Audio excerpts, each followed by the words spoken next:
Doctor, मेरी शादी को 7 साल हो गए, पिछले 6 साल से मैं ट्राई कर रही हूँ पर कंसीव नहीं कर पा रही। मैम, मेरी एक 8 साल की बच्ची है और मेरी उम्र 36 साल हो गई है। दोबारा मैं कंसीव नहीं कर पा रही हूँ। क्या मुझे कोई खास दिक्कत हो गई? आगे क्या मैं कंसीव कर सकती हूँ? How to conceive naturally? क्या इजी तरीके से मैं कंसीव कर सकती हूँ? इस तरह के बहुत सारे सवालों के जवाब मैं देती आ रही हूँ और सुनती आ रही हूँ इस तरह के सवाल अपनी पिछले 20 साल की प्रैक्टिस में। हेलो एवरीवन, मैं हूं डॉक्टर नुसरत परवीन सिद्दीकी और आज मैं बात करने वाली हूँ इनफर्टिलिटी पर। इनफर्टिलिटी वो कंडीशन होती है जब दोनों पार्टनर यानी एक कपल 1 साल से ज्यादा साथ रहते हैं और अनप्रोटेक्टेड फिजिकल रिलेशनशिप में रहते हैं और इसके बावजूद वो प्रेग्नेंट नहीं हो पाती लेडी, यानी कंसीव नहीं कर पाते। तो ऐसी कंडीशन जो होती है वो कहलाती है इनफर्टिलिटी की। आप इसकी वजह कोई भी हो सकता है, मेल या फीमेल दोनों हो सकते हैं। तो आज मैं बात करने वाली हूँ फीमेल इनफर्टिलिटी की। फीमेल इनफर्टिलिटी में कुछ चीजों को हमें चेक करने की जरूरत होती है, यानी कि हमें सबसे पहले अपना बॉडी वेट देखना पड़ेगा। बॉडी वेट, क्या आप बहुत ज्यादा ओबीज हैं? ओबीज हैं तो बॉडी वेट भी एक वजह हो सकती है इनफर्टिलिटी की। इसके अलावा आपका कंप्लीट बॉडी चेकअप होना चाहिए दोनों पार्टनर का। इसके अलावा जो आपका फर्टाइल विंडो है उसको देखना पड़ेगा। फर्टाइल विंडो यानी कि जो कॉन्सेप्ट ऑफ फर्टाइल डेज है, तो उसको मैं बताऊंगी क्या होता है।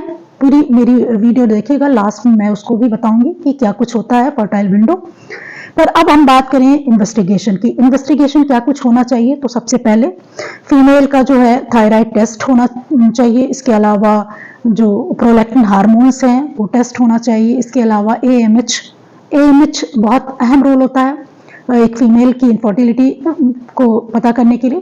तो एएमएच का टेस्ट करवाना चाहिए। उसमें आपका नॉर्मल जो रेंज होता है 1 से 6 होता है। अगर 1 से कम है यानी कि वो लो एएमएच कहलाएगा और इसमें ये दर्शाता है कि आपका जो ओवरी का फंक्शन है वो कहीं पहले से जो वक्त हो रहा है, ओवरी का फंक्शन खत्म तो नहीं हो रहा, यानी वो फेलियर में तो नहीं जा रही ओवरी प्रॉपर तरीके से ओवुलेशन। तो इन सब चीजों को देखने के लिए आपको ये टेस्ट करवाना पड़ेगा। इसके अलावा मेल की अगर बात करें तो मेल का सीमेन जो होता है उसको एनालिसिस की जरूरत होती है मेल के। और आगे अगर हम बात करें किस तरह का जो ट्रीटमेंट है वो होना चाहिए, तो फीमेल में बताया मैंने कि ओवुलेशन, मेल का सीमेन। इसके अलावा ट्रीटमेंट में आप सबसे पहले जो स्ट्रेस होता है उसको रिड्यूस करने की जरूरत है। बहुत ज्यादा जो इनफर्टिलिटी की वजह से उनका सामने आ रहा है वो स्ट्रेस है। कई बार स्ट्रेस जो है कई तरीके जो आज की अगर लाइफ स्टाइल की बात करें तो भाग दौड़ की जिंदगी है और कहीं ना कहीं जो है दोनों ही पार्टनर वर्किंग है और उसको लेकर कहीं ना कहीं फीमेल जो है ज्यादा स्ट्रेस लेती है। इसके अलावा भी घर की बहुत सारी परेशानियां हैं, काम का बोझ है, कई बार एक बेबी है और उसका बहुत सारा काम है, वो कहीं उसके स्कूल की और बहुत सारी ऐसी चीजें, इसको लेकर कहीं ना कहीं छोटी छोटी चीजों को लेकर स्ट्रेस फीमेल लेती है और कहीं ना कहीं जो सामना उनको करना पड़ता है इनफर्टिलिटी का। तो स्ट्रेस मैनेजमेंट की जरूरत होती है, रेगुलर एक्सरसाइज की जरूरत होती है, आपको हेल्दी फूड यानी बैलेंस डाइट की जरूरत होती है। बैलेंस डाइट में आप अपने विटामिन का बहुत ज्यादा इस्तेमाल करें। Vitamin D, vitamin A, vitamin E, ये सब बहुत अहम रोल निभाते हैं आपको कंसीव करने में।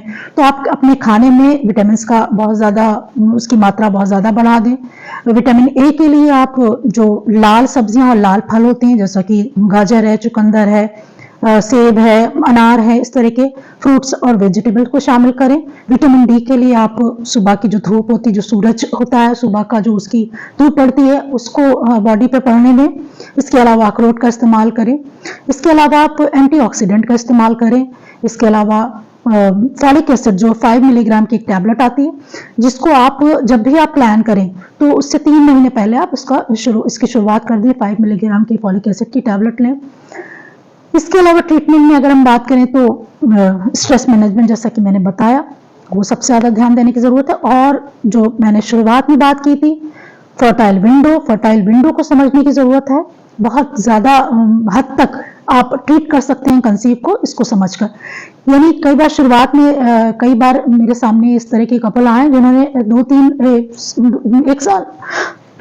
1 साल हुआ और कंसीव नहीं कर रहे हैं, तो फैमिली का भी प्रेशर पड़ता है और कहीं ना कहीं वो बहुत अच्छे तरीके से जो तरीका मेथड होता है उसका इस्तेमाल वो नहीं कर पा रहे हैं। तो इसमें फर्टाइल जो होता है आपका ओव्यूलेशन जो होता है वो कब हो रहा है। यानी आपको बता दूं कि पूरे साइकिल में जो आपका मेंस्ट्रुअल साइकिल होता है, पूरी एक साइकिल में एक ही ओवम रिलीज होता है। अगर वो हेल्दी एग है तो कोई वजह नहीं हो सकती कि आप कंसीव ना करें। अब हेल्दी एग कैसे निकल रहा है, इसका पता कैसे लगाएं? तो आपका जो नॉर्मल साइकिल होता है 28 दिन का माना जाता है। कई फीमेल्स में अलग अलग साइकिल्स होते हैं, कई बार 28 का होता है, किसी का 30 दिन का होता है, किसी का 32 दिन का होता है, किसी का 40 दिन का होता है।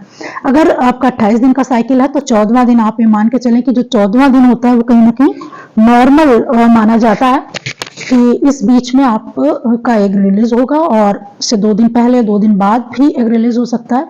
24 से 48 घंटा का जो वक्त होता है वो जिंदा रहता है ट्यूब में फीमेल के, और इस बीच में अगर स्पर्म हेल्दी स्पर्म मिलता है तो कंसेप्शन हो जाएगा, कोई दिक्कत की बात नहीं। अगर कहीं किसी स्पर्म में या किसी के ओवम में कहीं कोई दिक्कत है, कोई कमजोरी, तो फिर दिक्कत आती है कंसीव करने की। तो ऐसी कंडीशन में इनफर्टिलिटी ट्रीटमेंट के लिए आप अपने गायनेकोलॉजिस्ट से बात करें और उनसे कंसल्ट करें, और सही तरीका क्या है, किस तरह आप इसको ठीक कर सकते हैं, उसके अकॉर्डिंग आप ट्रीटमेंट लें। स्ट्रेस मैंने बताया, स्ट्रेस का मैनेजमेंट बहुत ज़रूरी है। रेगुलर एक्सरसाइज ज़रूरी है। रेगुलर एक्सरसाइज में आपको जो भी पसंद है, आपको योगा पसंद है, आपको वॉक पसंद है, आपको जो भी आपका रूटीन है एक्सरसाइज का, लेकिन कम से कम 1 घंटा आपको इसको करना ही पड़ेगा। इसके अलावा सब्सटेंस अब्यूज, अब ये क्या है? इसमें आप जो अल्कोहल होता है, स्मोकिंग होता है, कैफीन होता है, उसकी बहुत ज़्यादा मात्रा देखी जा रही है, आज इस्तेमाल लोग कर रहे हैं, दोनों ही में देखी जा रही है, मेल और फीमेल में। तो इसको कंप्लीटली बाय बाय करना पड़ेगा। इसको आप जब तक इससे दूरी नहीं बनाएंगे, हो सकता है ये आपको भविष्य में आगे काफ़ी दिक्कत हो। अब इसका असर जो है, मेल अगर अल्कोहल का इस्तेमाल कर रहा है तो इसका स्पर्म काउंट कम हो सकते हैं, फीमेल को भी दिक्कत हो सकती है। तो इससे दूरी बनाएं और अपनी खुशनुमा जिंदगी बनाने के लिए इन चीज़ों से दूरी ज़रूरी है। तो ट्रीटमेंट मैंने बताया कि किस तरह क्या कुछ कर सकते हैं, किस तरह इसको दूर कर सकते हैं। शुरुआती तौर पर अगर इस तरह की इनफर्टिलिटी आपके सामने है तो आप खुद इसका दूर कर सकते हैं। कॉन्सेप्ट ऑफ फर्टाइल डेज समझने की ज़रूरत है। 14वां दिन, 14 से 10 दिन पहले, 10वें दिन से 16वें दिन के बीच में आप मान के चलें, इस बीच में ओव्यूलेशन होता है। एक मैच्योर ओव्यूलेशन, दोनों ओवरी में से एक निकलता है, यानी राइट या लेफ्ट दोनों ओवरी से एक ओवम निकलता है, और अगर हेल्दी ओवम है तो स्पर्म से मिलने से कंसीव कर सकता है। तो और ओव्यूलेशन टेस्ट आप कर सकते हैं, उसके लिए किट अवेलेबल होती है मार्केट में। किस तरह कर सकते हैं, ये मेरा एक छोटा सा वीडियो भी है जिसको मैं अपने डिस्क्रिप्शन बॉक्स में उसका लिंक शेयर कर दूंगी, वो भी आप देखिएगा। तो आज की वीडियो में इतना ही। किसी तरह की कोई और भी सवाल या डाउट्स आपके हैं इससे रिलेटेड तो आप मुझसे पूछ सकते हैं, कोशिश करूंगी आपका जवाब देने के लिए। पर आज की वीडियो में बस इतना ही। वीडियो अगर पसंद आई हो तो कमेंट्स बॉक्स में अपने सवाल आप पूछ सकते हैं, और